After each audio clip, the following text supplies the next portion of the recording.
Hi, ഞാൻ ആദിഷ്. ഇന്നത്തെ വീഡിയോയിലൂടെ നമ്മൾ ഡിസ്കസ് ചെയ്യാൻ പോകുന്നത് അവൻ എനിക്ക് ഇമ്പോർട്ടൻസ് നൽകുന്നില്ല സർ, അല്ലെങ്കിൽ അവൻ എനിക്ക് തീരെ വാല്യൂ നൽകുന്നില്ല.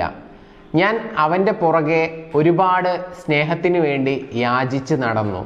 എന്നെ ഒന്ന് സ്നേഹിക്കുക, എന്നെ ഒന്ന് കെയർ ചെയ്യേ, എന്താണ് നിങ്ങൾ എന്നെ ശ്രദ്ധിക്കാത്തത്, ഇങ്ങനെയൊക്കെ ചോദിച്ചു നോക്കി. പക്ഷെ ഒരു മാറ്റവുമില്ല. പുള്ളി എന്നെ തീരെ കെയർ ചെയ്യുന്നില്ല. അതൊരു പക്ഷേ നിങ്ങൾ സ്നേഹിക്കുന്ന വ്യക്തിയാവാം, അല്ലെങ്കിൽ നിങ്ങളുടെ പാർട്ട്ണർ ആവാം. ഇത്തരം ഒരു സാഹചര്യത്തിൽ ആ വ്യക്തി നിങ്ങളെ കൂടുതൽ കെയർ ചെയ്യുന്നതിനും ഇമ്പോർട്ടൻസ് നൽകുന്നതിനും വേണ്ടിയിട്ട് ഞാൻ എന്താണ് ചെയ്യേണ്ടത്? പലരും ചോദിക്കുന്ന ഒരു കാര്യമാണ്. ഇതിനുള്ള ഒരു ആൻസറാണ് ഇന്നത്തെ വീഡിയോയിലൂടെ നമ്മൾ ഡിസ്കസ് ചെയ്യുന്നത്. എല്ലാവർക്കും എൻ്റെ പുതിയ വീഡിയോയിലോട്ട് സ്വാഗതം. എന്തുകൊണ്ടായിരിക്കാം അവർ നിങ്ങൾക്ക് ഇമ്പോർട്ടൻസ് നൽകാത്തത്?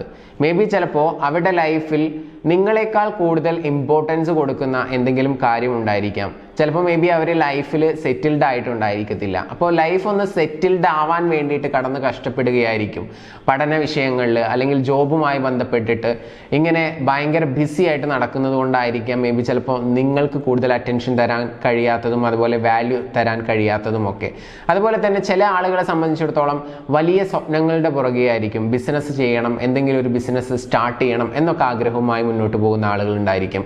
അപ്പോൾ ചിലപ്പോൾ അതുകൊണ്ടായിരിക്കാം, ചിലപ്പോൾ നിങ്ങളോട് സ്നേഹക്കുറവ് കൊണ്ടോ ഒന്നും ആയിരിക്കത്തില്ല. അതുപോലെ തന്നെ ഇനി മറ്റൊരു റീസൺ പറയുകയാണെങ്കിൽ ചിലപ്പോൾ നിങ്ങളുടെ ഭാഗത്ത് നിന്നുള്ള എന്തെങ്കിലും ഒരു ഇഷ്യൂ ആയിരിക്കാം, അഥവാ നിങ്ങളുടെ സ്വഭാവം ഇഷ്ടപ്പെടാത്തതായിരിക്കാം. ഉദാഹരണമായിട്ട് പറയുകയാണെങ്കിൽ നിങ്ങളുടെ അടുത്ത് അവരെപ്പോൾ വരുന്ന സമയത്ത് നിങ്ങൾ ഒരുപാട് പരാതികൾ പറയുന്നതായിരിക്കാം. ഇതൊന്നും പുരുഷന്മാർക്ക് ചിലപ്പോൾ ഇഷ്ടപ്പെട്ടു എന്ന് വരത്തില്ല. ചിലപ്പോൾ ആ ഒരു ചെറിയ റീസന്റെ ഭാഗമായിട്ടായിരിക്കാം നിങ്ങൾക്ക് കൂടുതൽ ഇമ്പോർട്ടൻസ് നൽകാത്തതും നിങ്ങളെ കൂടുതൽ കെയർ ചെയ്യാത്തതും ഒക്കെ. അപ്പോൾ അങ്ങനെ വല്ല പ്രശ്നങ്ങളും ഉണ്ടോ ഇല്ലയോ എന്നുള്ളത് നോക്കുന്നത് വളരെയധികം നല്ലതാണ്. അപ്പോൾ ഞാൻ പറഞ്ഞു വന്നത് നിങ്ങളുടെ ഭാഗത്ത് എന്തെങ്കിലും ബിഹേവിയറിൽ മിസ്റ്റേക്കുകളോ കാര്യങ്ങളോ ഒക്കെ ഉണ്ടോ എന്നുള്ളത് പരിശോധിക്കുക. ഇനി അതല്ല എന്നുണ്ടെങ്കിൽ നിങ്ങളെക്കാൾ കൂടുതൽ സ്നേഹിക്കുന്ന കെയർ ചെയ്യുന്ന ഒരു വ്യക്തി ആ വ്യക്തിയുടെ ജീവിതത്തിൽ ഉണ്ടായിരിക്കും എന്നുള്ളതാണ്. അത് ഒരുപക്ഷെ ഈ വ്യക്തി അങ്ങോട്ട് കണ്ടുപിടിച്ചതാവാം, അല്ലെങ്കിൽ ആ ഒരു വ്യക്തി ഇയാളെ തേടി വന്നതായിരിക്കാം, ഇയാളുമായിട്ട് സംസാരിച്ച് ഇടപഴകി അങ്ങനെ ഇഷ്ടത്തിലായതായിരിക്കാം. അപ്പോൾ മറ്റൊരു വ്യക്തിയുടെ അടുത്ത് നിന്നും കൂടുതൽ സ്നേഹവും കെയറും കിട്ടുന്നത് കൊണ്ടായിരിക്കാം നിങ്ങളോട്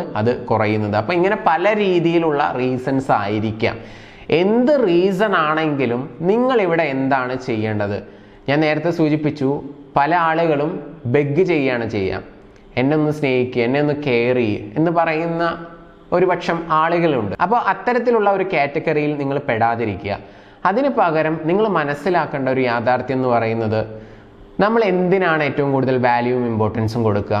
ഏറ്റവും കൂടുതൽ ക്വാളിറ്റി അതുപോലെ തന്നെ ഏറ്റവും കൂടുതൽ വാല്യൂ ഉള്ള സാധനത്തിന്, അതല്ലേ? ഇപ്പോൾ ഐഫോണിന് നമ്മൾ വളരെ വാല്യൂവും ഇമ്പോർട്ടൻസും ഒക്കെ കൊടുക്കുന്നത് എന്തുകൊണ്ടാണ്? അതിന് അതിൻ്റേതായിട്ടുള്ള ഒരു വാല്യൂ ക്രിയേറ്റ് ചെയ്തതുകൊണ്ടാണ്. നിങ്ങളിങ്ങനെ യാചിച്ചുകൊണ്ട് നടക്കുകയാണെന്നുണ്ടെങ്കിൽ, നിങ്ങളുടെ ഭർത്താവിനോട് എന്നെ സ്നേഹിക്കുക കെയർ ചെയ്യുക എന്ന് പറഞ്ഞ് നടക്കുകയാണെന്നുണ്ടെങ്കിൽ നിങ്ങളുടെ വാല്യൂ അവിടെ നഷ്ടപ്പെടുകയാണ് ചെയ്യുന്നത്. അവർ നിങ്ങളെ കെയർ ചെയ്യുന്നില്ല, നിങ്ങളെ സ്നേഹിക്കുന്നില്ല, എന്നിട്ടും നിങ്ങൾ സ്നേഹം വാരിക്കോരി കൊടുക്കുകയാണ് ആവശ്യത്തിലധികം.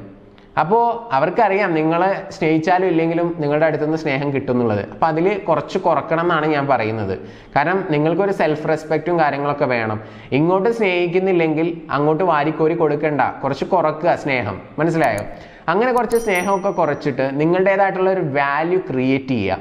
മനസ്സിലായോ? കുറച്ച് ബോൾഡായിട്ട് മാറുക, ഇൻഡിപെൻഡൻ്റ് ആവാൻ വേണ്ടി ശ്രമിക്കുക. അഥവാ ഭർത്താവ് ജോലിക്ക് പോകുന്നുണ്ട്, പൊക്കോട്ടെ, നിങ്ങളും ആവശ്യപ്പെടുക എനിക്കും ജോലിക്ക് പോകണം. നിങ്ങളും പഠിച്ചിട്ടുണ്ടാകുമെന്ന് ഞാൻ വിചാരിക്കുന്നു. അപ്പോൾ എനിക്ക് ജോലിക്ക് പോകണം, എനിക്ക് ജോലി ചെയ്യാൻ താല്പര്യമുണ്ട്, അങ്ങനെ പറയുക. പെർമിഷൻ എടുത്തിട്ട് നിങ്ങൾ ഇൻഡിപെൻഡൻ്റ് ആവാൻ വേണ്ടി ശ്രമിക്കുക. അങ്ങനെ ഇൻഡിപെൻഡൻ്റ് ആവുക. അതോടൊപ്പം തന്നെ നിങ്ങളുടെ സന്തോഷം 24 മണിക്കൂറും ആ ഒരു വ്യക്തിയിൽ നിക്ഷേപിക്കാതിരിക്കുക.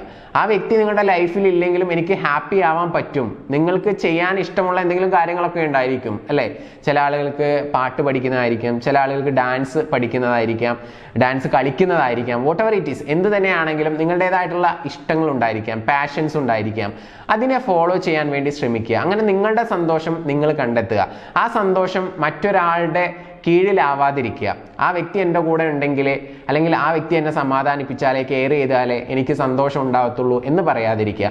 നിങ്ങളുടെ സന്തോഷം കണ്ടെത്തുക, നിങ്ങൾ ഇൻഡിപെൻഡൻ്റ് ആവുക. അതുപോലെ തന്നെ നിങ്ങൾ ചെയ്യേണ്ട മറ്റൊരു പ്രധാനപ്പെട്ട കാര്യം എന്ന് പറയുന്നത് കുറച്ച് ബോൾഡ് ആവുക.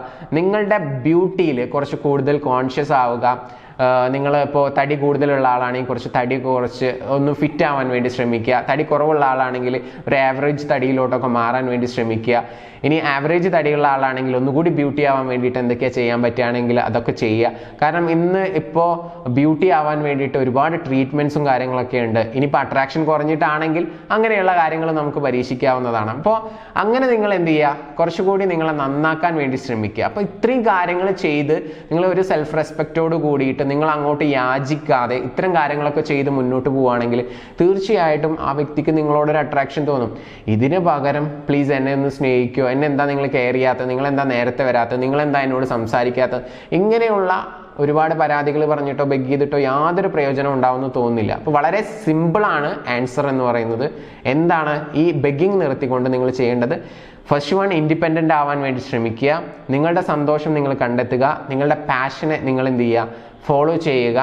അതുപോലെ തന്നെ നിങ്ങൾക്ക് ചെയ്യാൻ പറ്റുന്ന ഒരു കാര്യം എന്ന് പറയുന്നത് നിങ്ങളെ കൂടുതൽ കെയർ ചെയ്യുക, സെൽഫ് ലവ് നന്നായിട്ട് പ്രാക്ടീസ് ചെയ്യുക. ഇങ്ങനെയുള്ള കൊച്ചു കൊച്ചു കാര്യങ്ങളൊക്കെ ചെയ്യുക. നിങ്ങളുടെ ലൈഫിന് കൂടുതൽ പ്രയോറിറ്റി നൽകുക. ഇങ്ങനെ മാറിക്കഴിയുമ്പോൾ സ്വാഭാവികമായിട്ടും ആ വ്യക്തി നിങ്ങളെ തിരിച്ചിങ്ങോട്ട് ചേസ് ചെയ്യാനായിട്ട് തുടങ്ങും.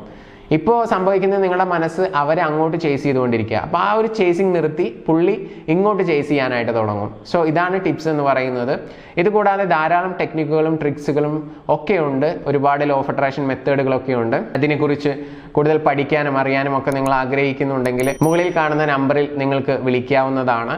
ഓരോ വിഷയങ്ങളുമായി ബന്ധപ്പെട്ട് അഥവാ നിങ്ങളുടെ എന്താണോ ഇഷ്യൂ, ആ ഇഷ്യൂവുമായി ബന്ധപ്പെട്ടുള്ള പേഴ്സണൽ കോച്ചിങ്ങും അതുപോലെ തന്നെ വാട്സപ്പ് ഗൈഡൻസും ഒക്കെ അവൈലബിൾ ആണ്.